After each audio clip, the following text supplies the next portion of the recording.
Hi guys, and welcome to Strength Universe. Known for his incredible strength and astonishing athleticism, Tony Atlas had one of the most impressive physiques in professional wrestling. But how strong was he? Tony Atlas was born Anthony White on the 23rd of April 1954 in Roanoke, Virginia. He first started training and wrestling at the age of 13 while attending Lee Junior High School. He then went on to wrestle for Patrick Henry High School, where he won the state unlimited class title.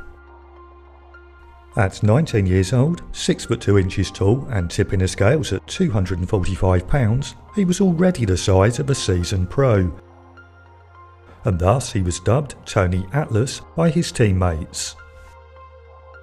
Despite his young age, he had been achieving some astonishing weights in the gym, hitting a claimed bench press of 263 kilograms and a clean and jerk of 159, all while claiming to be natural. In early 1974, he also won the title of Teenage Mr. Virginia and was the Virginia Powerlifting Champion.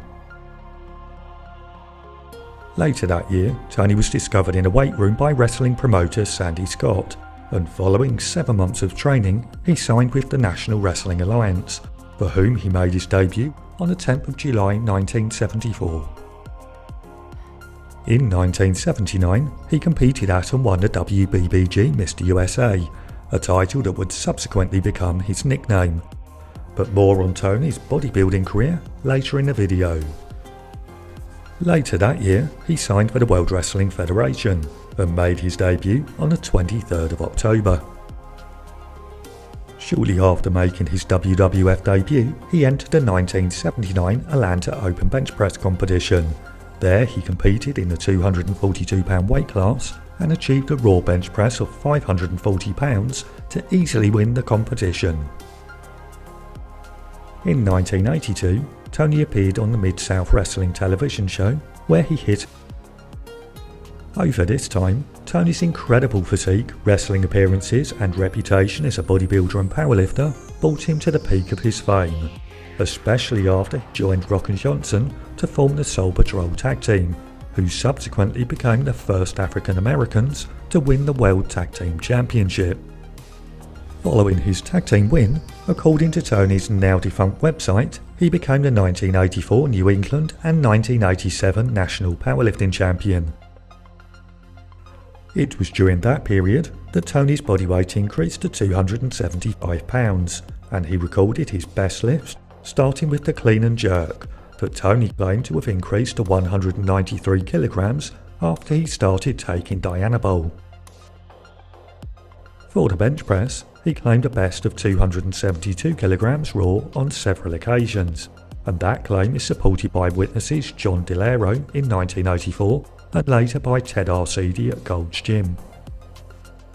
In several interviews, Tony has mentioned that he pressed 650 pounds for multiple reps at Steve Riegel's gym in Germany, although that was achieved wearing an early single-plied bench shirt.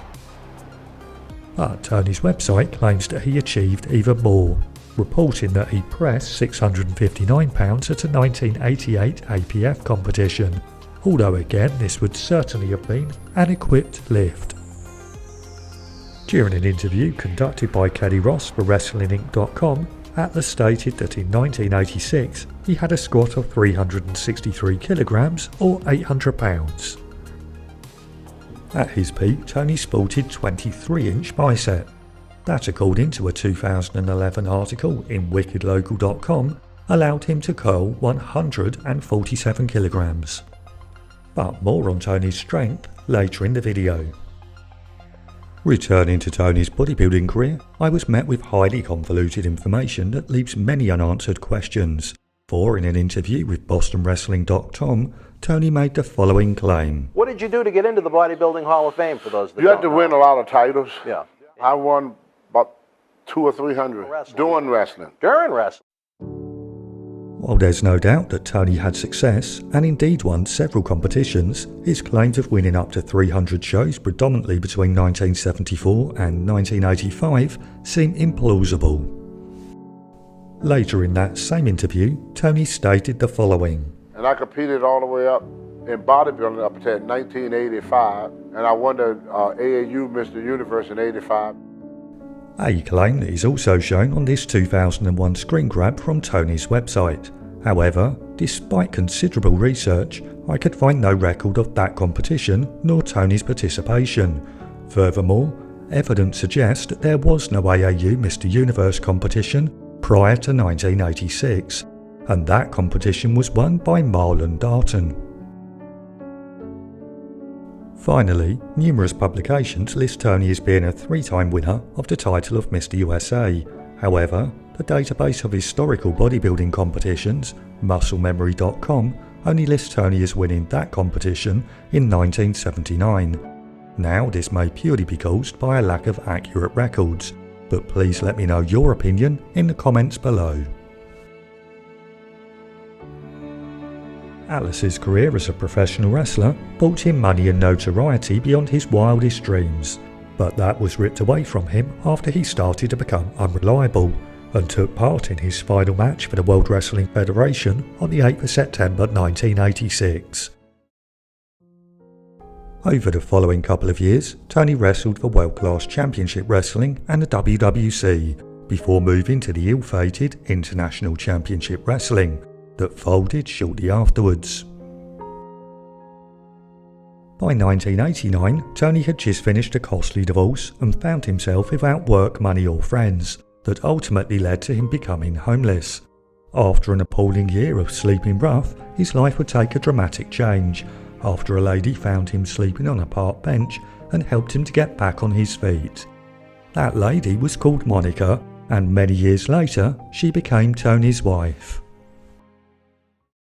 Almost a year later, following a phone call with Vince McMahon, Tony found himself returning to the WWF, where he was reinvented as Samba Simba on the 4th of August 1990. Over the following years, Tony continued to wrestle for organisations including the WWF, WCW and IWC. In 1998, he competed at and won the Pine Tree State Open Bench Press competition, where at 43 years old he pressed 215 kilograms raw to win the competition. Tony was inducted into the WWE Hall of Fame in 2006, and the following year became the final inductee into the World Bodybuilding Guild Hall of Fame. In a 2011 article for Wicked Local, it was reported that Tony, who was now 56 years old, was still training with some impressive poundages, using up to 180 kilograms for the bench press, 91 kilograms for the bicep curl, and he could squat 225 for 5 repetitions. He continued to wrestle for the WWE until being released from his contract in 2010. That same year, he released his biography titled Atlas: Too Much, Too Soon. Despite being without a contract, Tony would continue to work for the WWE, mainly in sporadic appearances until 2014. That's it for the video, but thank you for watching. If you enjoyed the video, please help to support my channel by hitting like, sharing the video, leaving a comment and subscribing for more. Thank you.